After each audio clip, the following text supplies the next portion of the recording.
Mesdames et messieurs de la presse, je vais donc faire une déclaration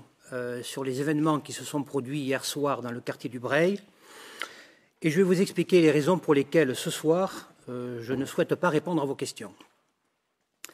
Un mot tout d'abord sur le contexte particulier qui touche ce quartier et les raisons pour lesquelles il y a depuis plusieurs jours une présence policière accrue dans ce quartier du Breil. Il faut savoir en effet que la semaine dernière, dans la nuit de jeudi à vendredi, plusieurs individus au volant d'un véhicule armés ont mitraillé la façade d'un immeuble de ce quartier et qu'une jeune fille qui se trouvait dans l'appartement du dessus a été blessée, légèrement blessée, mais tout de même blessée par un éclat d'une balle perdue.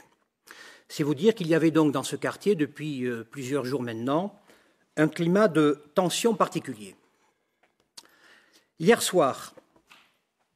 aux environs de 22 heures, un équipage de CRS, qui donc assurait cette mission de sécurisation dans le quartier, composé de 6 fonctionnaires de police, a procédé au contrôle d'un véhicule Nissan ayant à son bord une seule personne, le conducteur. Il est apparu qu'au cours de ce contrôle, le conducteur a donné une fausse identité, ce qui a conduit les policiers à l'inviter à se garer pour les conduire et les accompagner au commissariat de police de Nantes dans le cadre d'une procédure légale qui est la procédure de vérification d'identité. Le conducteur, semble-t-il, a cherché à se soustraire à ce contrôle de police en opérant à vive allure une marche arrière dans une démarche de fuite. Peut-être, cela a été évoqué dans la presse aujourd'hui, peut-être le fait que cette personne ait fait l'objet au mois de juin 2017 d'un mandat d'arrêt délivré par un juge d'instruction de Créteil pour des faits de vol en bande organisée, recel et association de malfaiteurs, peut-être que cette circonstance peut expliquer la logique de fuite du conducteur. Un des policiers a suivi la progression du véhicule jusqu'à se positionner à hauteur du véhicule, à proximité de la place conducteur, et ce policier a tiré à une reprise un seul coup de feu. Des commentaires ont été faits sur l'existence de plusieurs coups de feu. C'est un coup de feu qui a été tiré. Ces circonstances ont d'ailleurs été confirmées par le médecin légiste qui a procédé ce matin à l'autopsie du corps de la victime. Le médecin légiste a en effet établi que la victime avait été atteinte par un tir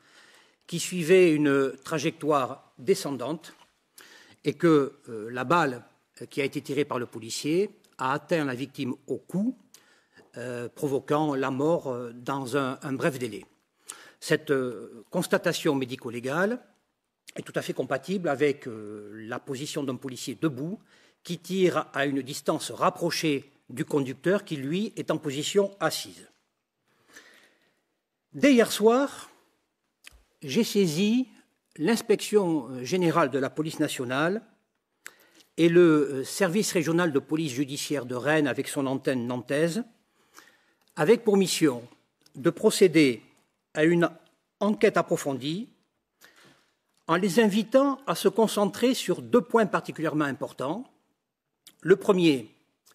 c'est de déterminer précisément quel a été le comportement du conducteur au volant du véhicule contrôlé, et notamment de préciser quels ont été les différents déplacements de ce véhicule. Et le deuxième point important qui, lui, est plus spécifiquement confié à l'inspection générale de la police nationale compte tenu de ses missions traditionnelles, c'est de déterminer dans quelles circonstances le policier a été amené à faire usage de son arme de service, ce qui revient à dire clairement d'établir si l'usage de l'arme est conforme aux dispositions légales sur l'usage des armes par les forces de l'ordre, telles qu'elles sont définies à l'article L. 435-1 du Code de la sécurité intérieure. À l'heure où je vous parle, je ne suis pas en mesure d'apporter une réponse définitive à ces deux questions et je ne suis pas en mesure non plus de vous faire connaître mes conclusions. Pourquoi? D'abord parce qu'avec les enquêteurs, c'est un sentiment qui est partagé par les enquêteurs et moi-même d'ailleurs, nous l'avons évoqué cet après-midi dans le cadre d'une réunion de travail, nous sommes conscients que c'est une affaire particulièrement grave, qu'un jeune homme de 22 ans a perdu la vie et que cette circonstance dramatique nous oblige notamment vis-à-vis de sa famille qui est en droit d'attendre la réalisation d'une enquête approfondie.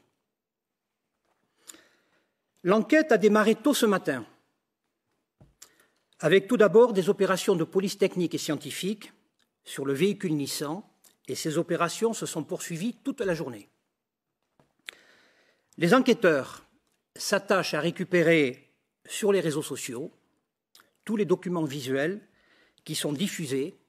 et qui peuvent apporter des informations utiles à l'enquête. Des constatations ont été réalisées sur place, sur le lieu de commission des faits, afin de fixer précisément le positionnement de toutes les personnes impliquées dans cette affaire,